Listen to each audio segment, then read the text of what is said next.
El arte de vivir. Continuación del capítulo 15. En consecuencia, nuestro vivir es muy tedioso. Nos volvemos apáticos, nos desarrollamos mental y físicamente torpes y feos. Es muy importante comprender esto.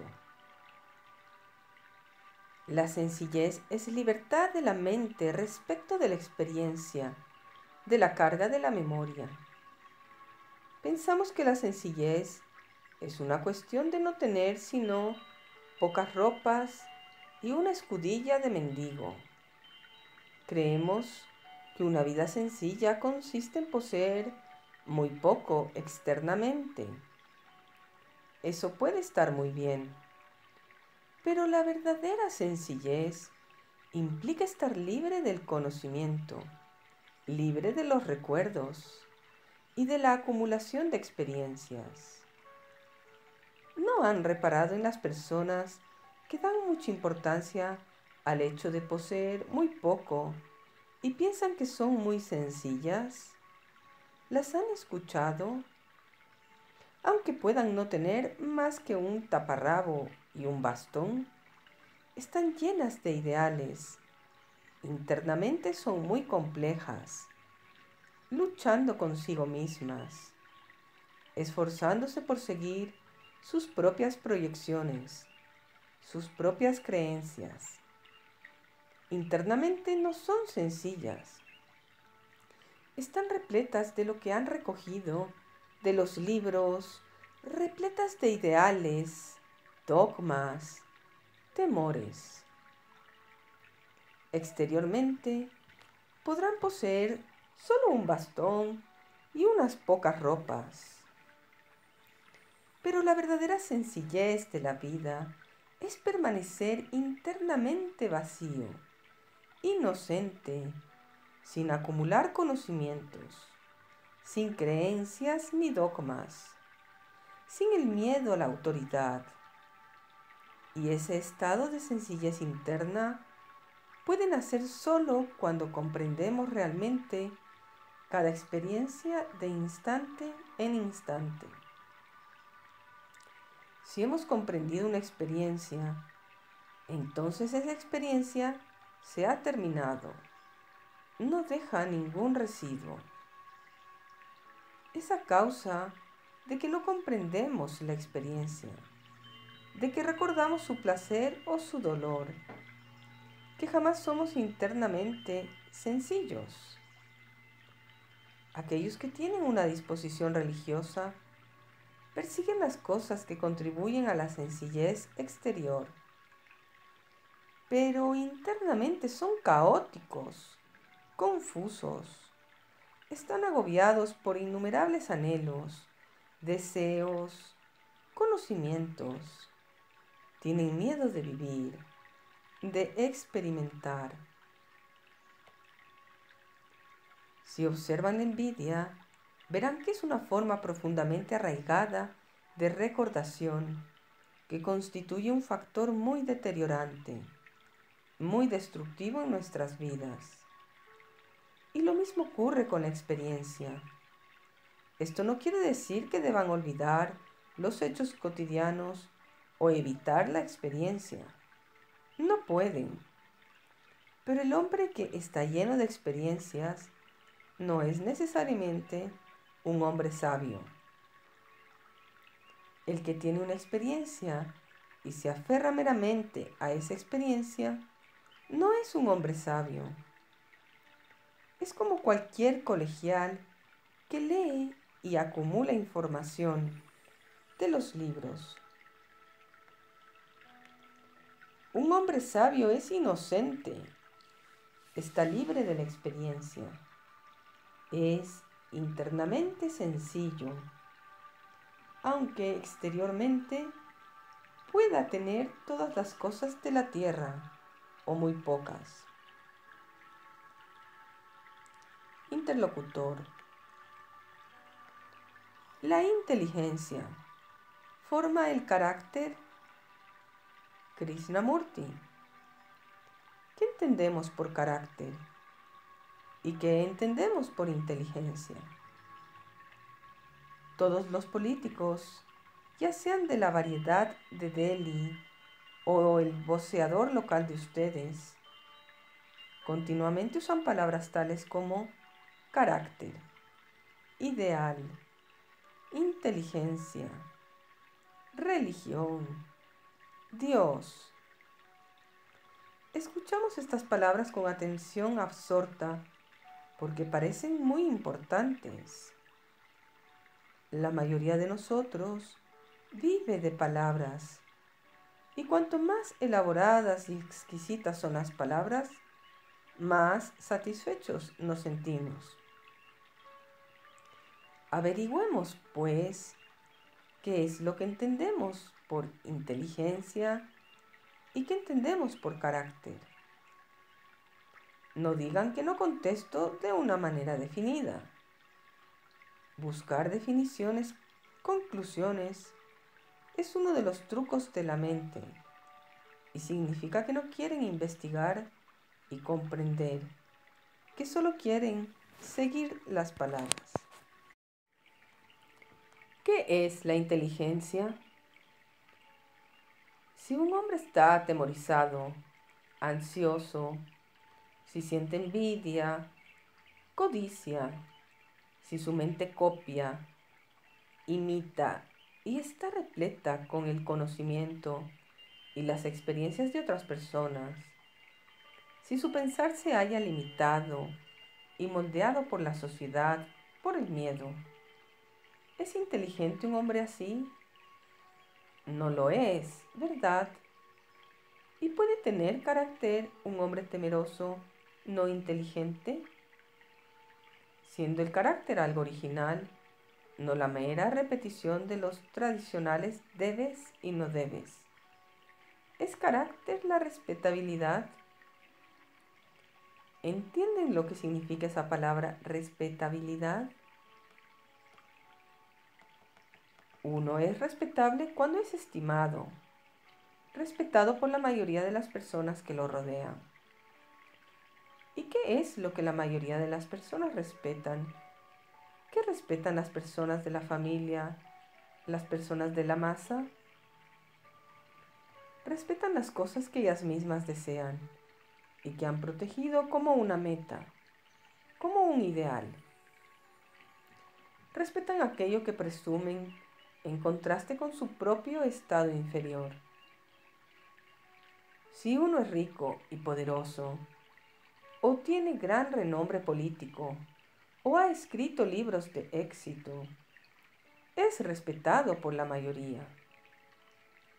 Lo que uno dice puede ser un completo disparate, pero cuando habla, la gente lo escucha porque lo considera un gran hombre. Y cuando de esa manera te has ganado el respeto de los muchos, el seguimiento de la multitud, eso te da un sentido de respetabilidad, un sentimiento de que has llegado. Pero el así llamado pecador está más cerca de Dios que el hombre respetable, porque el hombre respetable está investido de hipocresía. Es el carácter el resultado de la imitación, de ser controlado por el miedo a lo que la gente dirá o no dirá. Es el mero fortalecimiento de nuestras propias tendencias, de nuestros propios prejuicios.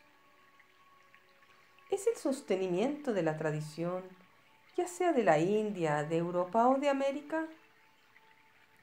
Eso es lo que generalmente se llama tener carácter.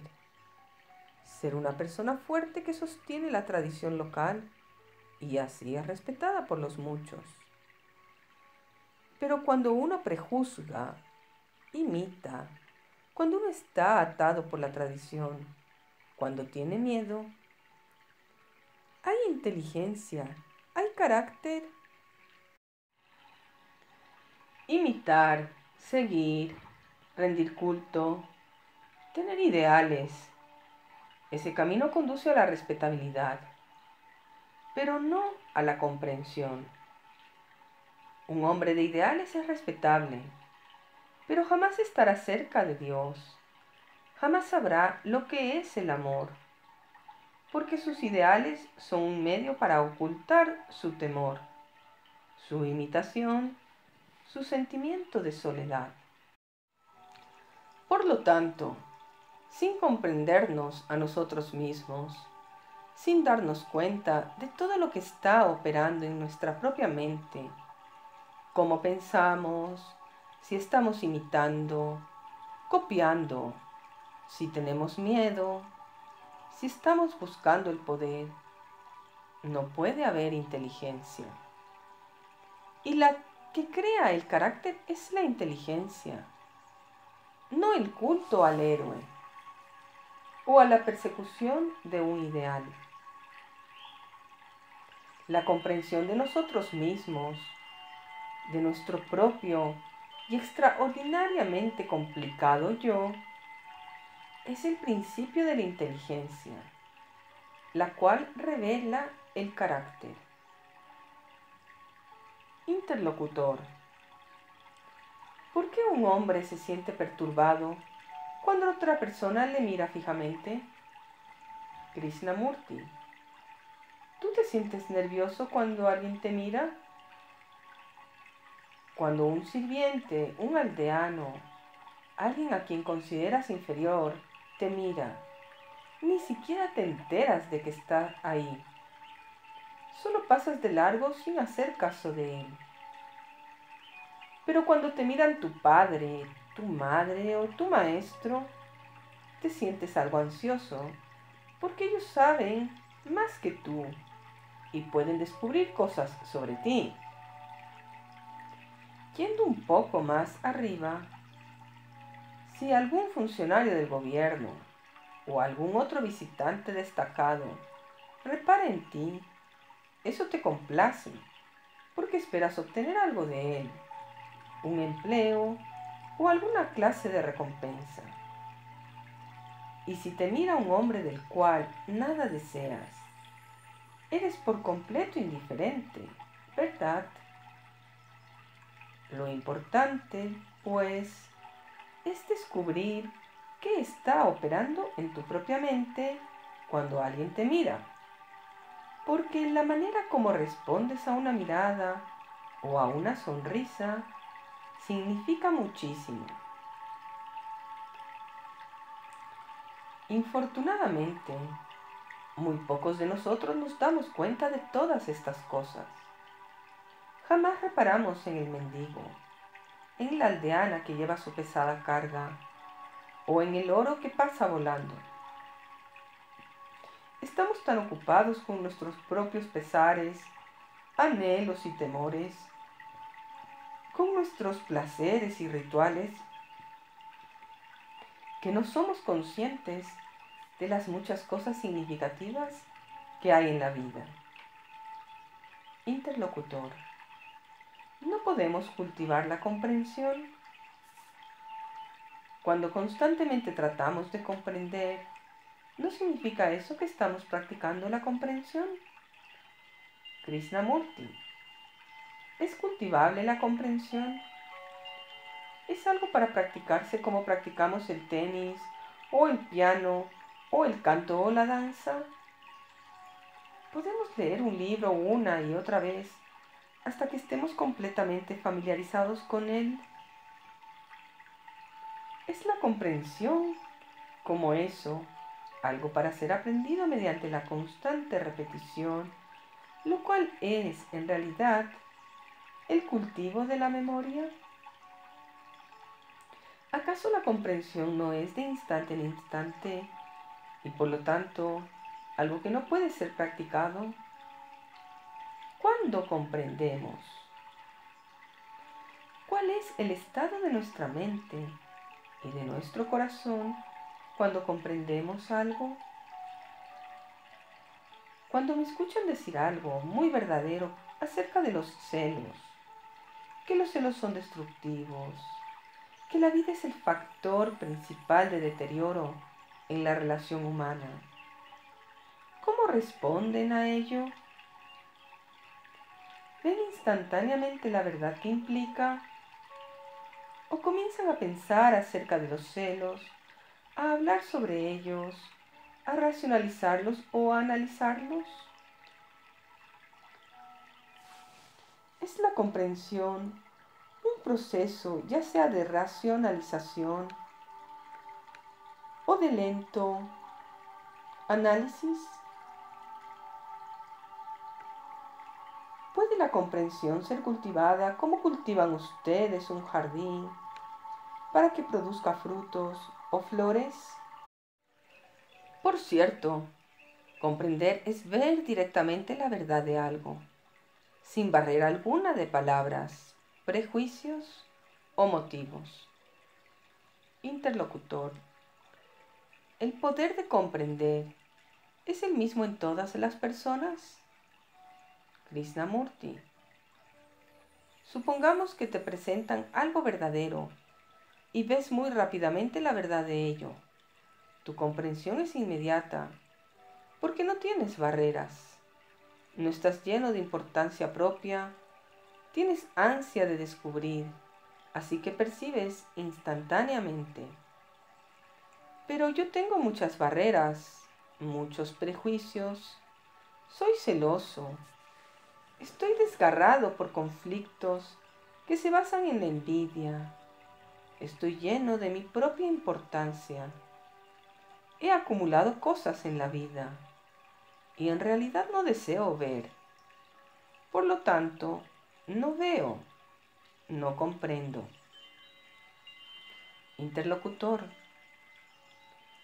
¿Puede uno eliminar lentamente las barreras por medio del constante intento de comprender? Krishnamurti. No, yo puedo eliminar las barreras, no mediante el intento de comprender, sino solamente cuando siento de verdad la importancia de no tener barreras, lo cual implica que debo estar dispuesto a ver las barreras. Supongamos que tú y yo oímos a alguien decir que la envidia es destructivo. Tú escuchas y comprendes la significación, la verdad de ello, y estás libre de ese sentimiento de envidia, de celos. Pero yo no quiero ver la verdad de ello, porque si lo hiciera destruiría toda mi estructura de vida. Interlocutor. Yo siento la necesidad de eliminar las barreras. Krishnamurti. ¿Por qué sientes eso? ¿Quieres eliminar las barreras a causa de las circunstancias? ¿Quieres eliminarlas porque alguien te ha dicho que debes hacerlo? Ciertamente, las barreras son eliminadas solo cuando ves por ti mismo que tener barreras de cualquier clase crea una mente que se halla en estado de paulatino deterioro. Y cuando ves eso, ¿lo ves cuando sufres? ¿Acaso el sufrimiento te despierta la importancia de eliminar todas las barreras? ¿O por el contrario, te lleva a crear más barreras? Encontrarás que todas las barreras se derrumban cuando tú mismo estás empezando a escuchar, a observar, a descubrir. No existe una razón para eliminar las barreras. En el momento en que introduces una razón, no la estás eliminando. El milagro, la más grande de las bendiciones, es que des a tu propia percepción interna una oportunidad de eliminar las barreras. Pero cuando dices que las barreras deben ser eliminadas y entonces practicas su eliminación, esa es la operación de la mente. Y la mente no puede eliminar las barreras. Tienes que ver que ningún intento de tu parte puede eliminarlas. Entonces la mente se queda muy quieta, muy silenciosa. y en este silencio uno descubre aquello que es verdadero.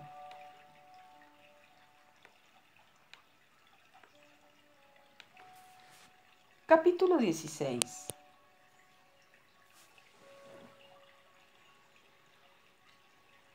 Hemos estado hablando acerca de los factores deteriorantes en la existencia humana y dijimos que el miedo es una de las causas fundamentales de este deterioro. También dijimos que el seguimiento de cualquier forma de autoridad, ya sea impuesta por uno mismo o establecida desde fuera, así como de cualquier forma de imitación o copia, destruye la iniciativa, la creatividad y bloquea el descubrimiento de lo verdadero. La verdad no es algo que pueda seguirse, tiene que ser descubierta. Ustedes no pueden encontrar la verdad por medio de ningún libro, de ninguna acumulación de experiencias. Como lo discutimos el otro día, cuando la experiencia se convierte en un recuerdo, ese recuerdo destruye la comprensión creadora. Cualquier sentimiento de malicia o envidia, por leve que sea, es también destructivo de esta comprensión creadora sin la cual no existe la felicidad. La felicidad no puede comprarse, ni llega cuando uno la persigue. Está ahí cuando no hay conflicto. Ahora bien, no es muy importante, especialmente cuando todavía estamos en escuela, comenzar a comprender la significación de las palabras. La palabra, el símbolo, se ha vuelto para todos nosotros una cosa extraordinariamente destructivo y no nos percatamos de esto. ¿Saben qué entiendo por símbolo? El símbolo es la sombra de la verdad. El disco fonográfico, por ejemplo, no es la voz real, pero la voz ha sido registrada en el disco, y eso es lo que escuchamos. La palabra, el símbolo, la imagen, la idea no es la verdad, pero adoramos la imagen, veneramos el símbolo, asignamos una gran significación a la palabra. Y todo esto es muy destructivo, porque entonces la palabra, el símbolo, la imagen se vuelve sumamente importante. Así es como los templos, las iglesias y las distintas religiones organizadas con sus símbolos, creencias y dogmas se convierten en factores que impiden a la mente ir más allá y descubrir la verdad. De modo que no queden presos en las palabras, en los símbolos, que automáticamente cultivan el hábito. El hábito es un factor extremadamente destructivo, porque cuando quieren pensar creativamente, el hábito se pone en medio. Quizás ustedes no comprendan la plena significación de lo que estoy diciendo, pero lo harán si piensan al respecto. Salgan de vez en cuando a pasear solos y reflexionen sobre estas cosas. Descubran qué se entiende por palabras como vida, Dios, deber, cooperación.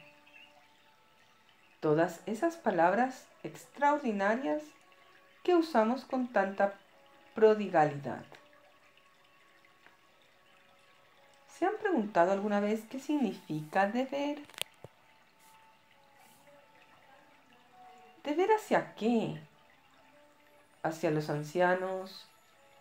¿Hacia lo que dice la tradición? ¿Que ustedes deben sacrificarse por sus padres, por su país, por sus dioses?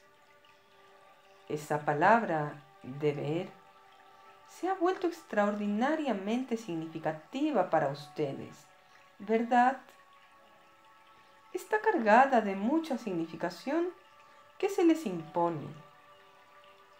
Se les enseña que tienen un deber hacia su país, hacia sus dioses, hacia su prójimo. Pero mucho más importante que la palabra deber es que descubran por sí mismos cuál es la verdad.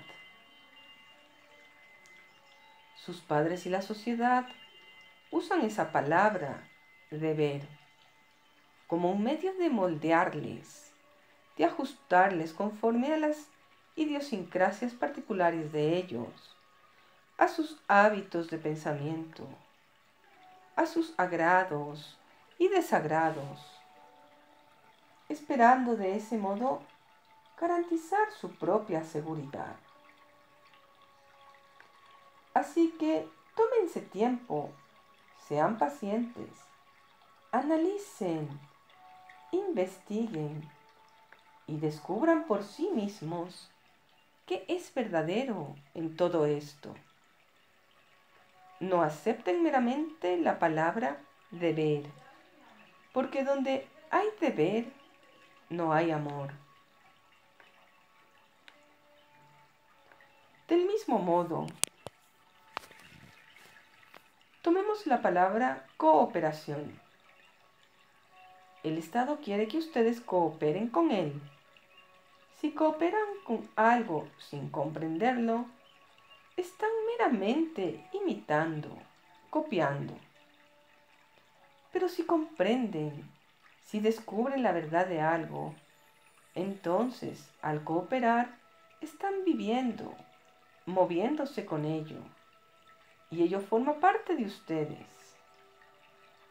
Es entonces muy necesario percatarnos de las palabras, de los símbolos e imágenes que mutilan nuestro pensar. Percatarnos de eso y descubrir si podemos ir más allá es esencial. Si hemos de vivir creativamente sin desintegrarnos. ¿Saben? Permitirnos que la palabra deber nos mate. La idea de que tienen un deber hacia sus padres, hacia sus relaciones, hacia el país, los sacrifica. Hace que salgan y vayan a pelear, a matar y a ser muertos o lisiados. El político, el líder, dice que es necesario destruir a otros para proteger la comunidad, el país, la ideología o el estilo de vida. Así, el matar se vuelve una parte de nuestro deber y pronto nos vemos envueltos en el espíritu militar. El espíritu militar les vuelve obedientes, hace que sean físicamente muy disciplinados, pero en lo interno sus mentes son destruidas poco a poco, porque están imitando, siguiendo, copiando. Se convierten en una herramienta de los mayores, del político, en un instrumento de la propaganda. Llegan a aceptar la matanza para proteger a su país como algo inevitable, porque alguien dice que es necesaria, pero sin importar quién lo diga. ¿No deberían examinarlo muy claramente por sí mismos?